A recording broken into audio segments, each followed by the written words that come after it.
শ্ৰীমদ ভাগৱত কৈছে গোপিনীসকলৰ জীৱন ধাৰায়ে গোপিনীসকলৰ জীৱন ধাৰা সমস্যা হৈ পৰিছে, জীয়াই থাকিব নোৱাৰে। কেলে নোৱাৰে বাৰু? সংসাৰ নচলে, কেলে নচলে বাৰু? মন লৈ গ'ল ভগৱানে, মন লৈ গ'ল, ভাৱনা লৈ গ'ল, জীৱনৰ সৰ্বস্ব লৈ গ'ল। মাখন চুৰ অৰ্থাৎ মনেই চুৰ কৰি লৈ গ'ল। মন এতিয়া নিজৰ হৈ থকা নাই, মন ভগৱানলৈ গুচি গ'ল। গাখীৰ খীৰাই গাখীৰ কৈৰাত নপৰে, কেলে? মনটো গুচি যায়। মনটো কৃষ্ণ ভাৱনা, যে মন কৃষ্ণ ইফালে ক'ব দে মাখন দে, এইফালে ক'ব মাছ মচি, মোলে মনত পৰা নাই। চাৰিওফালে কৃষ্ণ ৰূপ দৰ্শন হৈ যায়, চাৰিওফালে কৃষ্ণ ৰূপ, ক'তো মন নবহে। চৰু পাতে, চৰু জ্বলি যায়, তেল যে দিব লাগে পাহৰি যায়। চব কৃষ্ণ, এইফালে চাই কৃষ্ণ, সেইফালে চাই কৃষ্ণ, চাৰিওফালে কৃষ্ণময়। নিজৰ কেঁচুৱাক স্তনপান কৰাই পাহৰি যায়, হা কৃষ্ণ হা কৃষ্ণ হা কৃষ্ণ। কেঁচুৱা গৈ কৰবাত লুটি খাই পৰে। স্বামীক ভুঞ্জা আছে, খোৱা বস্তু দিছে, আধা দিছে, আধা দিয়াৰ পাছতে ভুলি হৈ যায়। কৃষ্ণ মন লৈ গ'ল, প্ৰাণ লৈ গ'ল, ভাৱনা লৈ গ'ল। গোপীৰ আৰু সংসাৰ নচলা হৈ গ'ল। এইটোৱে হ'ল, এটা হ'ল পাগল মন, সংসাৰৰ পাগল, এটা সংসাৰৰ পগলা মন। লাগে লাগে লাগে, কিয় লাগে নাজানে। ধন লাগে কিয় লাগে নাজানে। ভোগ লাগে কিয় লাগে নাজানে। অকল কামনা বাসনা কিয় লাগে নাজানে। এইটো হ'ল সংসাৰৰ মন, পগলা মন। আৰু এটা হ'ল ঈশ্বৰ পগলা মন। চৈতন্য মহাপ্ৰভু গোটেই জীৱন কান্দিলে, গোটেই জীৱনটো কান্দিলে। গোটেই জীৱনটোত কি পালে? অকল কান্দিলে, অকল কান্দিলে, অকল কান্দিলে। কেলে? মীৰাবাই গোটেই জীৱনটোত কি পালে? অকল নাছিলে। কাৰ কাৰণে? গিৰিধাৰী গোপালৰ কাৰণে নাছিলে, ভগৱানৰ কাৰণে। পালে কি বেটা? আমাৰ সংসাৰী মানুহে কি পালে? মীৰাবাই কি পালে? মীৰাবাই অমৃত পালে, অমৰত্ব পালে। আজিও মীৰা আছে, আৰু যুগ যুগ পাৰ হৈ যাওক মীৰা থাকিব, বাকিব নাথাকে। আৰু সেই গোপীৰ চব লৈ গ'ল, একো নাই, চলিব নোৱাৰে। সংসাৰখন কেনেকে চলিব? স্বামী আছে, ভাৰ্জা আছে, শহুৰ আছে, শাহু আছে, ল'ৰা আছে, ছোৱালী আছে, গৰু আছে, গাই আছে, চব আছে, কিন্তু মন নাই, ভাৱনা নাই, চব কৃষ্ণই কাঢ়ি লৈ গ'ল। আৰু তাৰ পাছতে গোপী প্ৰাণায়াম কৰিবলৈ গৈছেগে যমুনাৰ পাৰত বহি। প্ৰাণায়াম, গোপীসকলে লাইন লাগি প্ৰাণায়াম কৰিছে। আৰু প্ৰাণায়াম কৰোঁতে থাকোঁতে নাৰদ মুনি গৈ দেখা পালে। দেখাত মাৰি পাই নাৰদ মুনি আচৰিত হৈ গ'ল। নাৰদ মুনি গোপীৰ মহিমা বুজি নাপায়, অৰ্থাৎ ইমান ওপৰৰ গোপীসকল। ভগৱান নাৰদ মুনিৰ সন্দেহ হয়, নাৰদ মুনিও তত্ত্ব পোৱা নাই গোপীৰ। ইমান গোপী প্ৰিয় কেনেকে হ'ল? ভগৱানৰ প্ৰিয় গোপী ইমান প্ৰিয় কেনেকে হ'ল? ইমান বৰ ভক্ত থকাৰ পাছত গোপী ইমান প্ৰিয় কেনেকে হ'ল? নাৰদ মুনিও ইয়াৰ তত্ত্ব বুজি নাপালে। আৰু যেতিয়া যমুনাৰ বালিত প্ৰণায়াম কৰিছে সকলো গোপীসকলে, আৰু তেতিয়া নাৰদ মুনি, যাৰে গোপিকাসকল কি কৰিছা, হাই হাই হাই হাই, সেই দিন নাই। যোগ ধ্যান প্ৰাণায়ামৰ দিন নাই। আৰু প্ৰাণায়ামৰ দ্বাৰা ব্ৰহ্ম চিন্তন কৰা, এই যোগৰ দ্বাৰা ব্ৰহ্ম সাধনা কৰা, সেই দিন নাই। নন্দৰ ঘৰত পূৰ্ণ কৃষ্ণৰ জন্ম হৈছে, এবাৰ নিজ চকুৰে গৈ চাই। গোপীয়ে জাঙুৰ খাই উঠিলে, একেবাৰে জাঙুৰ খাই উঠিলে, খং খাই উঠিলে। দেৱৰ্ষি, সেই কোলা ভূতটোৰ নাম নলবা, সেই কোলা ভূতটোৰ নাম নলবা। আৰু এই কোলা ভূতটোৱে আমাৰ জীৱন ধাৰণৰ চব কাঢ়ি লৈ গ'ল। মন নিলে, ভাৱনা নিলে, সৰ্বস্ব নিলে। এতিয়া ঘৰ কেনেকৈ চলাম, ল'ৰা ছোৱালী আছে কেনেকৈ পোহপাল দিম, স্বামী আছে স্বামীক কেনেকৈ শুশ্ৰূষা কৰিম, আৰু ঘৰ সংসাৰ নচলা হৈ গৈছে। অকল চাৰিওফালে কৃষ্ণ, চাৰিওফালে কৃষ্ণ। এইফালৰ পৰা ক'ব মাখন দে, এইফালৰ পৰা মাখন দে, সেইফালে কৈছে মচি মলে মনত পৰা নাই। অকল গোটেই চাৰিওফালৰ পৰা কৃষ্ণ, চাৰিওফালৰ পৰা কৃষ্ণ। ঘৰ কেনেকৈ চলাওঁ, স্বামী সেৱা কেনেকৈ কৰোঁ, গৃহস্থীখন। আৰু এইফালে স্বামীৰ গালি, এইফালে শাহুৰ গালি। নাৰদ মুনি তধা লাগি গ'ল, হতভম্ব হৈ গ'ল। যি কৃষ্ণক জগত শ শ বছৰ, হাজাৰ হাজাৰ বছৰ যোগৰ দ্বাৰা, ধ্যানৰ দ্বাৰা, সমাধিৰ দ্বাৰা পাব নোৱাৰে। আৰু সেই গোপিনীসকল বেদ নাজানে, বেদান্ত নাজানে, শ্ৰুতি নাজানে, পুৰাণ নাজানে, যোগ কৰা নাই, ধ্যান কৰা নাই, আৰু কৃষ্ণক এৰুৱাবৰ কাৰণে তপস্যা কৰিছে। এইকাৰণে ভাগৱতে কৈছে, বিস্তৃত শাস্ত্ৰ পঢ়ি পণ্ডিত হ'ব নালাগে, সংসাৰৰ একো জ্ঞান নালাগে, মাত্ৰ কৃষ্ণত প্ৰাণ থাকক, কৃষ্ণত ভাৱনা থাকক। কৃষ্ণই সমস্ত জ্ঞানৰ মূল, কৃষ্ণই সমস্ত ঐশ্বৰ্যৰ মূল, কৃষ্ণই সৰ্বস্ব। যদি তেওঁক নিষ্কাম ভাৱনাৰে, হৃদয়ৰ পবিত্ৰ প্ৰেমেৰে ভাল পাব পাৰে, অনন্ত কোটি ব্ৰহ্মাণ্ডৰ সমস্ত সম্পদ তুচ্ছ হৈ যাব, তুচ্ছ হৈ যাব। আৰু সেইকাৰণে গোপীসকলৰ নাৰদ মুনি সেই যমুনাৰ বালি শিৰত ঘঁহিছিল। ধন্য গোপী, ধন্য তোমালোকৰ ভক্তি। আৰু এনেকুৱা গোপীৰ অৱস্থা হৈছে সেইফালে।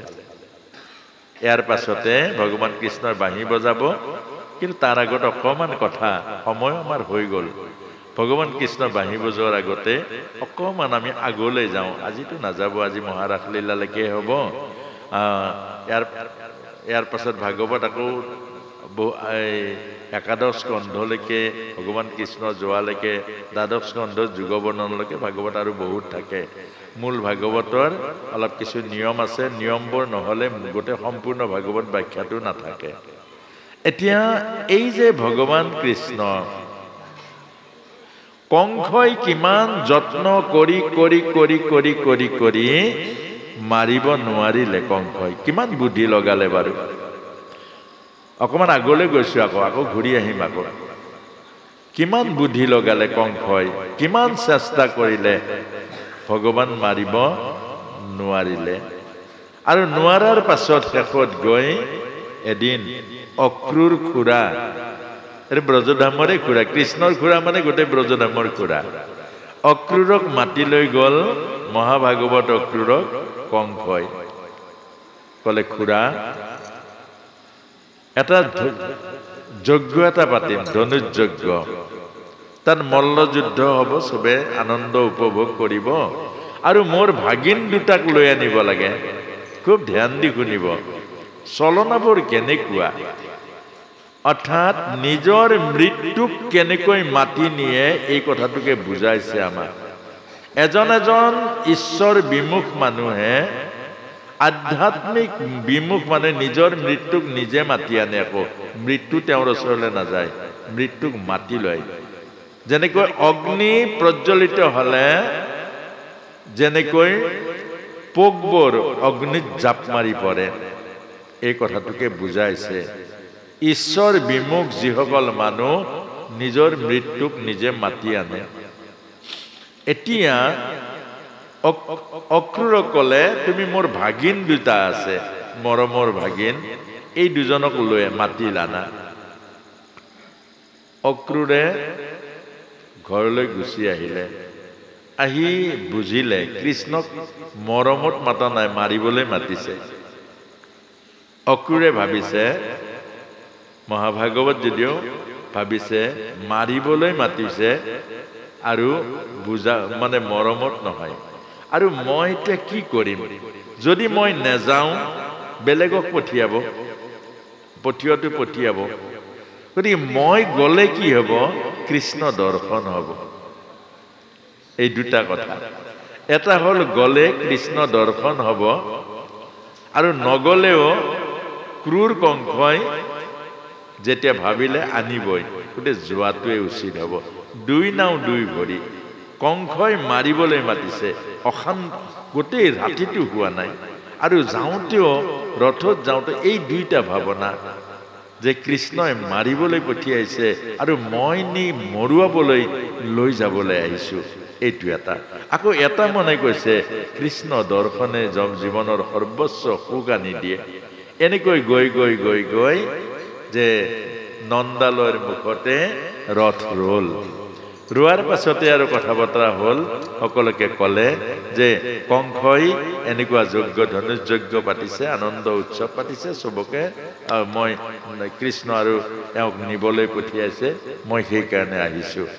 আৰু তাৰ পাছতে বাকী সকলেও নিমন্ত্ৰণ দিলে, বাকী সকলো যাব আৰু তাৰ পাছতে ৰথত তুলি লৈ আনিলে অক্ৰূৰ খুৰাই।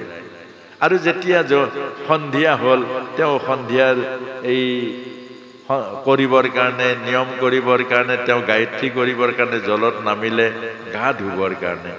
জলত নামি গা ধুবৰ কাৰণে ডুব মাৰিলে। ডুব মাৰাৰ পাছত দেখিলে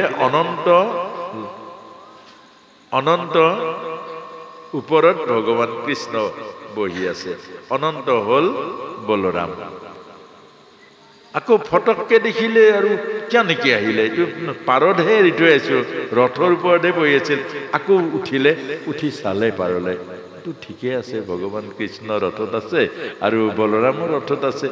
আকৌ ডুব মাৰিলে, আকৌ ডুব মাৰি দেখিলে অনন্ত আৰু কৃষ্ণ, অৰ্থাৎ বলৰাম আৰু কৃষ্ণ। আকৌ ৰথৰ দেখিলে সৰ্পৰ ওপৰত কৃষ্ণ। আকৌ উঠিলে, আকৌ চালে, আকৌ চোৱাৰ পাছত তেতিয়া তেওঁৰ মনৰ সন্দেহ দূৰ হ'ল। কংস মৰিব, কৃষ্ণ নমৰে। এওঁ খাটাং জগতৰ ঈশ্বৰ। অৰ্থাৎ এই মায়াবোৰ ভ্ৰম কৰিছে ভকতৰ। আপোনাৰ মোৰো কৰে, আপোনাক মোকো বুজায় ভগৱানে। কোৱা নাই জানো, যোৱাকালি ভাগৱত শেষ নোহোৱালৈকে বৰষুণটো ধুমুহাটো নাই অহা। আৰু আজিলৈকে এই ব্যাসপীঠত বহি 89 চনৰ পৰা এই ধাৰাটোতে লাগি আছো প্ৰভুৰ সেৱাত। কিমান কৰিছিলো নাজানো, আজিলৈকে ক'তো বিঘেনি হোৱা নাই কোনো ভাগৱত, আজিলৈকে নাই মই। অৰ্থাৎ এই কথাটোৱে আমাক মাজে মাজে বুজাই দিয়ে, আৰু আগবাঢ়িবলৈ কয়। বিশ্বাস কৰ আৰু আগবাঢ়। বিশ্বাসে মিলয় হৰি, তৰ্কৰ বহুদূৰ, তৰ্কৰ দ্বাৰা, যুক্তিৰ দ্বাৰা ঈশ্বৰক নাপায়। আৰু সেই মাজে মাজে আপোনাক মোক বুজাই দিয়ে, মই আছো, আগবাঢ়। আৰু তাৰ পাছতে এতিয়া লৈ গৈ মথুৰা পালে। তেতিয়া ক'লে, খুৰা তুমি যোৱাগৈ, আমি অকমান এই মথুৰাখন চাই লওঁ আৰু মামাৰ ঘৰ যেতিয়া। আৰু তাৰ আগত আকৌ এটা ঘটনা ঘটিলে। ঘটনা কি, যেতিয়া ব্ৰজধামৰ পৰা অক্ৰূৰ খুৰাই লৈ গৈছিলে, তেতিয়া সেই গোপীসকলে ৰাস্তাত চব শুই দিছিলে, ৰাস্তাতে শুই দিছে গোপীসকলে। তেতিয়া গোপীসকলে কৈছে যে, হে মহাভক্ত অক্ৰূৰ, তোমাক আমি অনুৰোধ কৰিছো, তোমাক আমি কাকুতি কৰিছো, তুমি আমাৰ ওপৰেৰে ৰথখন লৈ যোৱা। কেলে? গোপীয়ে জানে আৰু আপোনাসবেও জানে, আজি ভাগৱত শেষ হোৱাৰ পাছত কালিলৈকে নাপায়, আৰু ভৱিষ্যত আৰু নাপায়। কেলে? সময়ক ঘূৰাই কোনেও আনিব নোৱাৰে। এই 7 দিনৰ ভিতৰত যি আহিলে, যি নাহিলে আৰু ইয়াক পৰিপূৰ্ণ কৰিব নোৱাৰে। যি পালে সেইখিনিও আৰু পাব নোৱাৰে। গতিকে আমাক এইটো বুজাইছে যে কৃষ্ণ যদি এবাৰ ওলাই যায় আৰু কৃষ্ণ ঘূৰি নাহে। যৌৱন যদি এবাৰ ওলাই যায় আৰু যৌৱন ঘূৰি নাহে। আয়ুষ যদি এবাৰ ওলাই যায় আৰু আয়ুষ ঘূৰি নাহে। এটোকে বুজাইছে যে সেইকাৰণে গোপীসকলে বুজিছে আৰু আপোনাক মোকো বুজাইছে যি পাইছে সময়ত ধৰি ৰাখিবলৈ যত্ন কৰক। আজি এই ভাগৱত ইয়াত পাতিছে যে আজি ধৰি ৰাখিবলৈ যত্ন কৰক।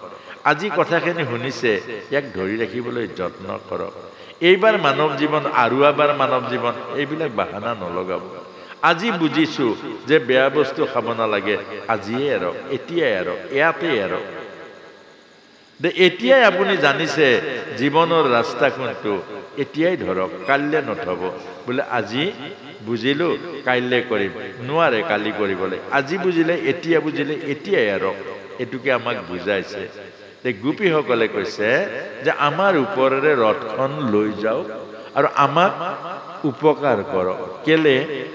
আমাৰ এতিয়া মন প্ৰাণ কৃষ্ণত আছে। আমাৰ মন প্ৰাণ, খুব ধ্যান দি শুনিব, এইবোৰ কিমান দৰ্শন সোমাই আছে। আমাৰ এতিয়া মন প্ৰাণ কৃষ্ণত আছে। এতিয়া যদি মৰো কৃষ্ণক পাম। এতিয়া যদি মোৰ শৰীৰৰ পৰা প্ৰাণবায়ু ওলাই যায়, তেতিয়াহ'লে কৃষ্ণক পাম। আমাৰ লাভ হ'ব, আমাৰ সাৰ্থক হ'ব। কেলে? আমি কৃষ্ণক পাম। কিন্তু যদি কৃষ্ণক লৈ যোৱা, আমাৰ মাজৰ পৰা লৈ যোৱা, কৃষ্ণক পাহৰি যাম। চকুৰ আঁতৰ হলে মনৰো আঁতৰ হয়। গতিকে আমাৰ চকুৰ আঁতৰলৈ যদি লৈ যোৱা, তেতিয়াহ'লে আমি এদিন কৃষ্ণক পাহৰিম। আৰু কৃষ্ণক পাহৰাৰ পাছত যদি মৰো, তেতিয়া নৰকলৈ যাম। নৰকলৈ যাম। কৃষ্ণ ভাৱনাত যদি মোৰ প্ৰাণবায়ু যায়, মোৰ মহান উপকাৰ হ'ব, জীৱন সাৰ্থক হ'ব, জনম সাৰ্থক হ'ব। আৰু কৃষ্ণক ভুলি, কৃষ্ণক পাহৰি যদি প্ৰাণবায়ু যায়, তেতিয়া নৰকলৈ যাম। জনম জনমৰ 84 লক্ষ জনীৰ মহাপুণ্যৰ সকলো স্বাহা হৈ পৰিব। তেওঁ অক্ৰূৰে সুধিছে, ভগৱান কৃষ্ণৰ নামি গ'ল ৰথৰ পৰা। সখীসকল, গোপীসকলক কৈছে, সখীসকল, ৰাধা ক'তা? ৰাধা নাই আকৌ তাত।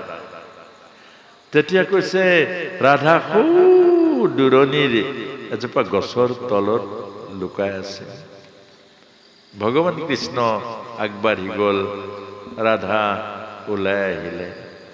আৰু ওলাই অহাৰ পাছত ভগৱান কৃষ্ণই ৰাধাক সুধিছে, ৰাধা মানে আধা, কৃষ্ণৰ আধা হ'ল ৰাধা। সেইকাৰণে কৃষ্ণ আৰু ৰাধা মিলিহে কৃষ্ণ। ৰাধাক বাদ দিলে কৃষ্ণ নাই, অপূৰ্ণ। কৃষ্ণক বাদ দিলে ৰাধা অপূৰ্ণ। এইটোৱে জীৱন, এইটো ডাঙৰ তত্ত্ব। আকৌ দুইটাক দুইটা বেলেগকে বিচাৰিব নোৱাৰিব। দুইটা এটাই বস্তু, এটাই তত্ত্ব। সেইকাৰণে ৰাধা আৰু কৃষ্ণৰ বিয়া নাই। এতিয়া ৰাধাক কৈছে, ৰাধে, কানাই, তুমিতো জানাই, তুমি দেখোন জানাই আমি কি উদ্দেশ্য লৈ আহিছো সংসাৰলৈ। আমি যে গোলকৰ পৰা আহিছো, কি উদ্দেশ্যত আহিছো তুমি জানা? বোলে জানো, জানো। তেতিয়াহ'লে লুকাই আছা কেলে গছৰ তলত? তোমাৰ কাৰণে জানোছা, তুমি মোক দেখিলে তোমাৰ দায়িত্বৰ কৰ্তব্যৰ পৰা বিমুখ হৈ যোৱা, এইকাৰণে লুকাই আছো। এজনী নাৰী শক্তি স্বৰূপিনী, আপোনাৰ মোৰ যি আজি পুৰুষসকলৰ যিগৰাকী ভাৰ্যা আছে, মনত ৰাখিব, আপোনাৰ জীৱনৰ শক্তি, আপোনাৰ জীৱনৰ ভক্তি, আপোনাৰ জীৱনৰ সেৱা এই ভাৰ্যাৰ মাজত আছে। এই ভাৰ্যাৰ মাজত কিমান ত্যাগ আছে আপুনি মই কল্পনা কৰিব নোৱাৰো। আমি পুৰুষসকল জন্মতে অহংকাৰী আৰু অভিমানী হৈ জন্ম পাওঁ। XY ক্ৰমোজমৰ পৰা পুৰুষ গঠন হয়। সেইকাৰণে আপোনাৰ মোৰ যিদিনা এই অহংকাৰ থকা কাৰণে নাৰীৰ মাজত থকা সেৱা, নাৰীৰ মাজত থকা মাতৃত্ব, নাৰীৰ মাজত থকা আপোনাৰ ভাৱনা, পবিত্ৰ ভাৱনা আপুনি মই দেখা নাপাওঁ। আপোনাৰ মোৰ আয়ুসৰ কাৰণে, আপোনাৰ মোৰ জীৱনৰ কাৰণে এগৰাকী নাৰীয়ে কিমান ত্যাগ আৰু সাধনা কৰে। আপুনি মই কাহানিও পত্নীৰ আয়ুসৰ কাৰণে কাহানিও চিন্তা নকৰোঁ, তেওঁৰ কাৰণে ব্ৰত নকৰোঁ। স্বামীৰ কাৰণে প্ৰতিগৰাকীয়ে পত্নী ব্ৰত কৰে। এই কথাটোৱে আমাক ৰাধা মাজেৰে এইটো কৈছে যে, কানাই, মোক দেখিলে জানোছা তুমি পথভ্ৰষ্ট হোৱা, তোমাৰ কৰ্তব্য আৰু দায়িত্ব পাহৰি যোৱা, সেই ভয়তেই মই লুকাই আছিলো। কিমান ডাঙৰ কথা। এগৰাকী নাৰী এজন পুৰুষৰ বিকাশৰ কাৰণে কিমান ত্যাগ কৰিব পাৰে। আপোনালোকে ঘৰতে চাবচোন, আপুনি যিমান খুজি থাকে কেৰাহী খালী কৰি দিয়ে, আপুনি খাই একদম কেৰাহী উদং কৰি দিয়ক, কেতিয়াও নকয় তুমি চব খাই দিলা যে, নকয়। সিদিনা বেছি তৃপ্তি পাব। আজি আমাৰ এওঁ চব খুজি খুজি খাই একেবাৰে আদায় কৰিলে, মোৰ মনটো বহুত ভাল লাগিল, এগৰাকী নাৰীয়ে ক'ব। কিন্তু আপুনি হ'লে দ্বিতীয়বাৰ খুজিলে ধমকি দিব, এই কিমান খুজি থাক, মই খাব নালাগে নেকি? কিন্তু এগৰাকী নাৰী এই কথা নকয়। সেইকাৰণে ভাৰতীয় সংস্কৃতি মনুৱাদী ঋষিয়ে কৈছে, যি ঘৰত নাৰী নিৰ্যাতিত হয়, যিখন ঘৰত নাৰীৰ ওচৰত হাত পাতে, চুলিত ধৰে, নাৰীক প্ৰহাৰ কৰে, নাৰীৰ চকু পানী যিখন ঘৰৰ মজিয়াত পৰে, সেইখন ঘৰত কোটি যজ্ঞ কৰিলেও ফল নাপায়। এই কথাখিনি কৈছে। তেতিয়া ৰাধাই কৈছে, কানাই তোমাৰ এইবাৰৰ জীৱনটো অৰ্থাৎ অৱতাৰটো পূৰ্ণ নহ'ল। বোলে কেলে? এইবাৰতো মই পূৰ্ণ কলাৰূপে আহিছো, মই পূৰ্ণ ৰূপে আহিছো, 16 কলাই পূৰ্ণ কৃষ্ণ। বোলে নহয়, এটা বস্তু তুমি অপূৰ্ণ হৈ ৰলা। বোলে সেইটো কি? বিৰহিনী ৰাধাৰ হৃদয়খন তুমি নুবুজিলা। ৰাধাৰ যিটো বিৰহ, পোৱাৰ পাছত নোপোৱাৰ বিৰহ, ৰাধাৰ যিটো বিৰহ, এই বিৰহটো নুবুজিলা। ৰাধে, কেনেকৈ বুজিম যে তুমি আকৌ জনম হ'ব লাগিব, তেতিয়া বুজিবা। মোৰতো আকৌ জনম নাই, কেলে? মোৰ এইটোৱে শেষ জনম নহয়, জনম হ'ব লাগিব। যদি ৰাধাৰ বিৰহিনী ৰাধাৰ হৃদয়ৰ দুখ বুজিবলৈ জনম হ'ব লাগিব। আৰু সেই ভগৱান কৃষ্ণ চৈতন্য মহাপ্ৰভু ৰূপে জন্ম হৈছে। চৈতন্য মহাপ্ৰভুৰ হৃদয়খন হ'ল ৰাধাৰ হৃদয়, আৰু চৈতন্য মহাপ্ৰভু কৃষ্ণ। আৰু সেইকাৰণে গোটেই জীৱন কান্দিলে চৈতন্য মহাপ্ৰভু, বিৰহিনী ৰাধাৰ হৃদয় অনুভৱ কৰিলে। আৰু এই কাহিনীৰ মাজেৰে আপোনাক মোক এনেকুৱা মধুৰ জীৱনৰ তত্ত্ব এইবোৰ জানিব লাগিব। এইবোৰ নাজানিলে আমি এই জীৱনটোৰ আচল অৰ্থটো বুজি নাপাম। আমাৰ জীৱনৰ অৰ্থবোৰ বুজিবলৈ হ'লে বেদান্তই আমাক এই ভাগৱতৰ মাজেৰে শিকাইছে। ভাগৱতত এইকাৰণে শিকাইছে, স্ত্ৰী শূদ্ৰই বুজি পোৱাকে লিখিছে ভাগৱত। বেদান্তৰ এইবিলাক তত্ত্ব আৰু অৰ্থ সৰ্বসাধাৰণ বোধগম্য নহয়, বৰ জটিল আৰু টান। আৰু সেইকাৰণে ভগৱান কৃষ্ণই নিজে অৱতাৰ হৈ আমাৰ সাধাৰণ মানুহে গাহস্থ জীৱনৰ মাজত থাকি স্ত্ৰী শূদ্ৰই বুজি পোৱাকৈ এই ভাগৱত ৰচনা কৰিছে। তাৰ পাছতে ভগৱান কৃষ্ণ এই মথুৰাৰ বজাৰত প্ৰথম পালে ধুবিক, আৰু ধুবিক তেওঁ কাপোৰ খুজিলে, ধুনীয়া ধুনীয়া কাপোৰ ধুবিক খুজিলে। ধুবিয়ে নিদিলে, একেপাত স্বৰতে ধুবিক বিনাশ কৰিলে। অৰ্থাৎ ঈশাৱাস্য ইদম সৰ্বম যৎ কিঞ্চিৎ জগতং জগৎ তেন ত্যক্তেন ভুঞ্জিতা মহাগৃধা কস্যচিৎ ধনম। এই সমস্ত জগতৰ বস্তু হ'ল একমাত্ৰ প্ৰভুৰ। আৰু যদি প্ৰভুৱে যেতিয়াই বিচাৰে, যি বিচাৰে, আপুনি মই দিলে কল্যাণ হ'ব, নিদিলেও কল্যাণ হ'ব। এই কথাটোকে বুজাইছে। আপুনি মই যি পাইছো সদায় মনত ৰাখিব, চব প্ৰভুৱে দিয়া, প্ৰভুৰ কৃপাত পাইছো। সেইকাৰণে যিমান পাওক ঈশ্বৰৰ কৃতজ্ঞতাটো কেতিয়াও নেৰিব, অকৃতজ্ঞ নহ'ব, সদায় মনত কৰিব, প্ৰভু এইবোৰ চব তুমি দিছা, মই এইটো কথা জানো, আৰু মোক এইবোৰ চব তুমি দিছা, মাত্ৰ মোক অহংকাৰী হ'বলৈ নিদিবা প্ৰভু। কাৰণ অহংকাৰী যদি মই হৈ যাওঁ, তেতিয়া মোৰ অধোগতি হ'ব। গতিকে আজি যে তুমি মোক এইবোৰ দিছা, এইবোৰ চব তুমি দিছা, এইটোকে কৈছে, আমাক শিক্ষা দিছে বেদান্তই। ঈশাৱাস্য ইদম সৰ্বম যৎ কিঞ্চিৎ জগতং জগৎ তেন ত্যক্তেন ভুঞ্জিতা মা গৃধা কস্যচিৎ ধনম। এই জগতত যিমান বস্তু আছে, চবৰ মালিক আছে, সেই মালিকেই হ'ল প্ৰভু। শগুনৰ নিচিনা মৰা হোৱাৰ কাৰণে তললৈ নাহিবা অৰ্থাৎ আপোনাক মোকো কৈছে এই ইমান উচ্চ জীৱন পাই ইমান উচ্চ মানৱ জন্ম পাই এই নিকৃষ্ট চিন্তা নকৰিবা কুকুৰ মেকুৰী গাহৰিৰ নিচিনা চিন্তা কৰি পাছত নৰকলৈ নামি নাহিবা এটোৱে বুজাইছে আৰু তাৰ পাছতে মালিয়ে মালা গাঁঠি আৰু সদায় কংসক পিন্ধাই বিক্ৰী কৰে আৰু তেতিয়াই ভগৱান কৃষ্ণক যেতিয়া দেখিলে মালা পিন্ধালে আৰু তাইৰ কল্যাণ হৈ গ'ল অৰ্থাৎ আমাৰ সকলো বস্তুৰ শ্ৰদ্ধা ভক্তি পবিত্ৰ ভাৱনাৰ অধিকাৰী হ'ল ভগৱান কৃষ্ণ তাৰ পাছত লগ পালে কুজি আমাৰ কুজি মানে কুজটো ওপৰত ওলাই গ'ল মূৰটো তলফালে আহি গ'ল তাৰমানে কি বাৰু কংসক চন্দন পিন্ধাই কংসক চন্দন পিন্ধোৱাৰ প্ৰতিজন মানুহৰ কুজ ওলাই গৈছেগে মনত ৰাখিব এই কুজিৰ কথাটো যে কৈছে সেইজনী কুজি কেলে কুজ ওলাল খুব ধ্যান দি শুনিব কুজটো কেলে ওলাল মানুহৰ কুজটো কেলে ওলাই মানুহ চিধা মূৰটো ওপৰলৈ আছে ওপৰলৈ থকা মূৰটো তললৈ কেলে আহে যেতিয়া কংসক চন্দন পিন্ধাই কংস মানে কোন লেতেৰা মন অহংকাৰী মন অভিমানী মন স্বাৰ্থপৰ মন দৰকাৰ হলে পিতৃক কাৰাগাৰত সোমাব পৰা মন দৰকাৰ হলে ভনীয়েকক কাটিব পৰা মন দৰকাৰ হলে ভাইক বন্দী কৰা মন এই মনটোৱে হল কংস আৰু এই কংসৰূপী মনৰ সেৱা যিজনে কৰিব যি জীৱই কৰিব সেই জীৱত তললৈ যাব ওপৰলৈ নাযায় তো তললৈ সেইকাৰণে কুজ ওলাই গ'ল কুজটোৰ অৰ্থ সেইটো আৰু জীৱনত প্ৰথম সেইদিনা কৃষ্ণ দেখিছে আগত দেখা নাই মনত ৰাখিব বৰ তাৎপৰ্যপূৰ্ণ কথা